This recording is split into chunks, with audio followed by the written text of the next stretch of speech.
మనుషులు పై రూపాన్ని చూస్తారంట. వాటిని చూసి మోసపోతూ ఉంటారు. హవ్వ ఏం చేసింది?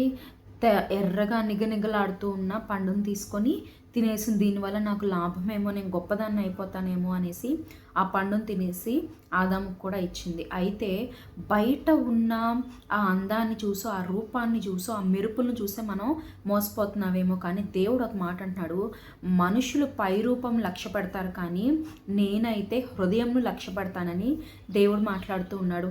మీకు నా లైఫ్లో జరిగిన ఒక ఎగ్జాంపుల్ చెప్తాను. నేను ఇంటర్మీడియట్ చదివేటప్పుడు సెక్షన్స్ ఉంటాయి కదా, ఇంటర్మీడియట్ సెకండ్ ఇయర్లో ఫస్ట్ ఇయర్లో సెక్షన్స్ ఉంటాయి. అలా సెకండ్ ఇయర్ చదివేటప్పుడు సెక్షన్స్ ఉండేవి. మా క్లాసులు జరుగుతున్నంతసేపు పెద్ద పెద్దగా నవ్వులు వినిపిస్తూ ఉండేవి పక్క సెక్షన్ నుంచి. అయితే మేము కనుక్కుంటే అక్కడ సోషల్ సార్, అదే జువాలజీ చెప్పేవాళ్ళు ఏంటంటే చక్కగా నవ్విస్తూ మంచిగా చెప్తున్నారు, చాలా ఇంట్రెస్ట్గా వింటున్నారు, చాలా బాగుంటుంది క్లాస్ మాకు అని మేము విన్నాము. అంటే మేమేం చేసాము, మా సెక్షన్ వాళ్ళు కూడా అక్కడ ఆ కన్సర్న్డ్ కాలేజ్ అఫీషియల్స్ దగ్గరికి వెళ్ళి మాకు ఆ పలానా సారే మా సెక్షన్కి కావాలి అని మేము చెప్పినప్పుడు ఆఫీషియల్స్ అట్లనే ఆ సార్ని కూడా మా సెక్షన్కి పంపించారు. సో వెళ్ళగా పోతూ ఉంది. మాకు కూడా జోకులు వేస్తున్నారు, బాగుంది. కానీ ఈ ఏమంటారు, ఈ బైపీసీలో ఎంసెట్ అనేది ఉంటుంది కదా, అప్పట్లో ఎంసెట్. సో అది దగ్గరికి వచ్చే కొంది మేము ఫస్ట్ ఎవరినైతే కాదన్నామో ఆయన ఇంపార్టెన్స్ తెలుస్తుంది. ఏంటి, ఆయనైతే చక్కగా వచ్చేవాళ్ళు, ఆయన క్లాస్ చక్కగా వివరించి చెప్పేవాళ్ళు, ఇలా ఎంసీక్యూస్ వస్తాయి, ఇలా ట్విస్ట్ చేసి ఇవ్వచ్చు, ఇలా మిమ్మల్ని కన్ఫ్యూజ్ చేయొచ్చు అని సబ్జెక్ట్ పరంగా మమ్మల్ని చక్కగా చెప్పేవాళ్ళు, మమ్మల్ని అలా నడిపించేవాళ్ళు.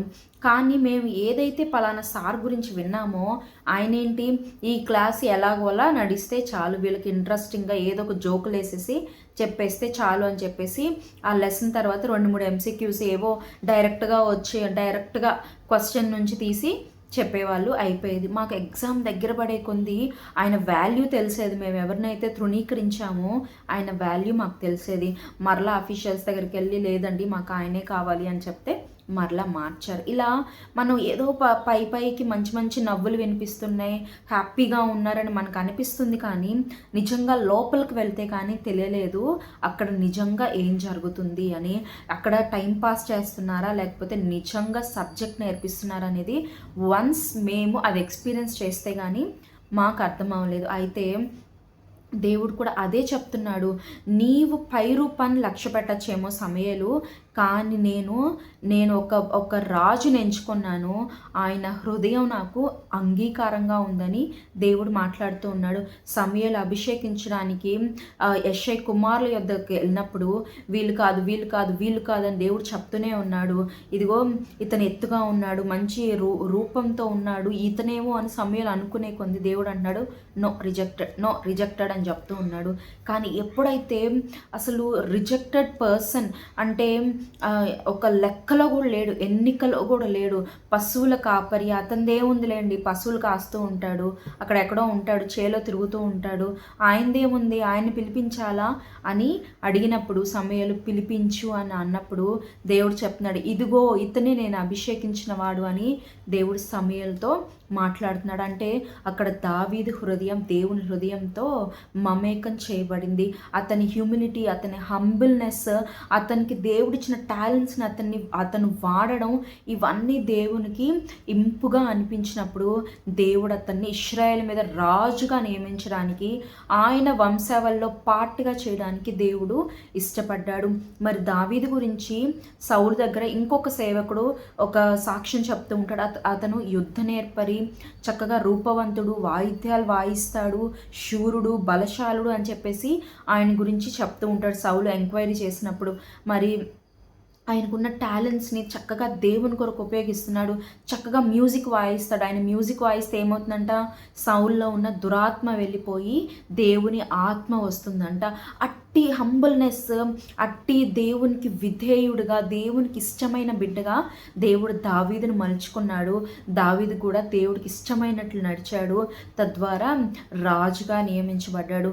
నీవు కూడా లోకం వెంట అందంగా ఉన్నారనో లేకపోతే చూడ్డానికి చాలా చక్కగా ఉన్నారనో, చూడ్డానికి మంచి డబ్బున్న వాళ్ళ ఉన్నారనో, వాళ్ళ ఇల్లు చాలా బాగుందండి, వాళ్ళతో స్నేహం చేస్తానండి, ఈ ఈ అబ్బాయో ఈ అమ్మాయి అసలు ఎంత అందంగా ఉన్నారో, వీళ్ళని చూస్తే నాకు అసలు చాలా ముద్దొస్తున్నారండి, నాకు వీళ్ళే కావాలి, ఈ ఈ పర్సనే నాకు కావాలి అని నీవు లోకం వెంట పరిగెత్తితే ఏమవుతుంది తెలుసా? మన పరిస్థితి అవ్వ ఎలాగా అయితే సాతాను ఉచ్చులో పడిపోయిందో నీవు కూడా ఉచ్చులో పడిపోతావు. ఇదిగో నువ్వు ఈ వ్యాపారం చేస్తే చాలా బాగుంటుందని చెప్పేసి ఎక్స్పీరియన్స్డ్ వాళ్ళు వచ్చేసి నీకు చెప్తున్నారేమో, ఇలా అలా అలా ఇలా అని నిన్ను కన్ఫ్యూజ్ చేస్తూ నిన్ను ఏదో ఒక ఊబిలోకి దించాలని నిన్ను వారు చెప్తున్నారేమో, కానీ నిజంగా దేవుని చిత్తంలో నువ్వు అడిగితే, దేవా ఇది నీకు ఇష్టమా, నీ చిత్తమా నువ్వు అడిగి ముందుకెళ్తే నువ్వు దావీదు వలె ఆశీర్వాదం చూస్తావు. లేకుంటే దేవుడు ఏమంటున్నాడు, మోసపోతామని దేవుడు చెప్తున్నాడు.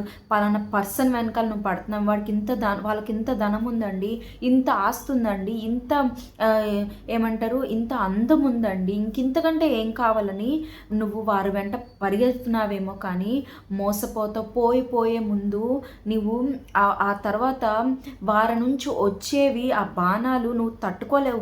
నేను ఇంతలా ప్రేమించానే, వై నాకెందుకు ఇలా అనేసి ఆ బాధలోంచి నేను ఎవ్వరు కూడా బయటకు తేలేని పరిస్థితిలోకి నువ్వు వెళ్ళిపోవచ్చు. కనుక ఇప్పుడే కళ్ళు తెరు, దేవుడు చెప్తున్నాడు, ఏదో బయట నిగనిగలాడిపోతుందని నువ్వు ఆ సాతాను అనే ఉచ్చు వెంట వెళ్ళొద్దు, కానీ దేవుని చిత్తంలో నువ్వు అడుగు.